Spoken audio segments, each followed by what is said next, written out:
Bien, moi, en tant que sénatrice représentant les Français établis hors de France, je voyage partout dans le monde entier.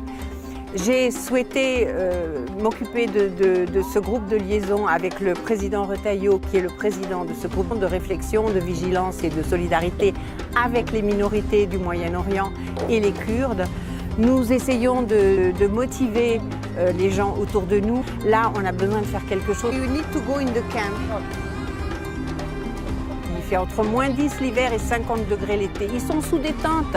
C'est dramatique, ils n'ont rien. Donc, il faut faire quelque chose. On n'a pas le droit de les laisser comme ça. So we go inside. Hein? Le matin,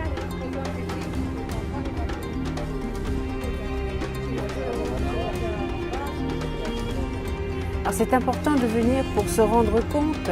Je suis venue ici pensant que j'allais trouver des gens malheureux, bien sûr, mais pas ce que j'ai trouvé.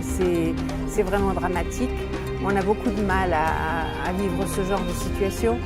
Ce sont des gens qui n'ont rien, mais quand je dis rien, c'est vraiment rien. Nous avons essayé de les aider. Le Sénat a fait un effort extraordinaire pour les aider. Mais malgré ça, nous avons à peu près 500 personnes dont nous devons nous occuper, mais il y en a 3000 ici ou encore beaucoup plus que ça.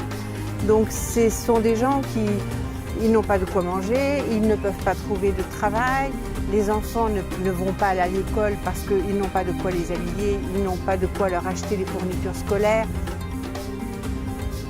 Enfin, donc il y a tout à faire, c'est une situation dramatique, il faut absolument que les institutions internationales règlent ce problème parce que nous pouvons aider, mais nous pouvons aider jusqu'à quand et combien de temps, c'est énorme ce qu'il y a à faire. Ces gens-là veulent rentrer chez eux. Si nous les aidons, ils vont rentrer chez eux. Sinon, ils viendront chez nous. Ils n'auront pas le choix. Il faudra bien qu'ils viennent chez nous. Ils ne vont pas laisser mourir leurs enfants. Ils ne vont pas laisser mourir leur famille. Donc, ceux qui sont courageux vont partir. Ils vont arriver chez nous et on se plaindra qu'on aura trop de migrants. Donc, il faut faire quelque chose. Il faut les aider dans un premier temps. Quand on les aura aidés, après ça, ils vont rester chez eux, ils vont rentrer chez eux, ils vont travailler. On va les former, on va les aider.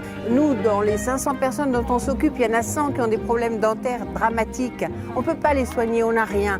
Le gouvernement du Kurdistan va nous mettre à disposition un centre médical, mais il va nous falloir trouver des médecins qui vont bien vouloir accepter de venir les soigner.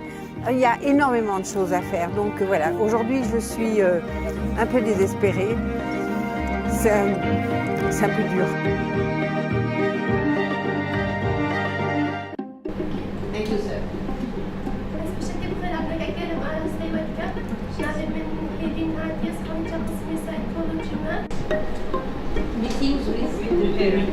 La Femme est une association qui a été créée spécifiquement face à cette situation.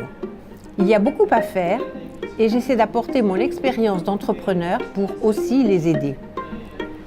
Les femmes sont la plupart du temps actives car elles ont en charge leur famille, l'entretien du camp, les diverses activités possibles pour les femmes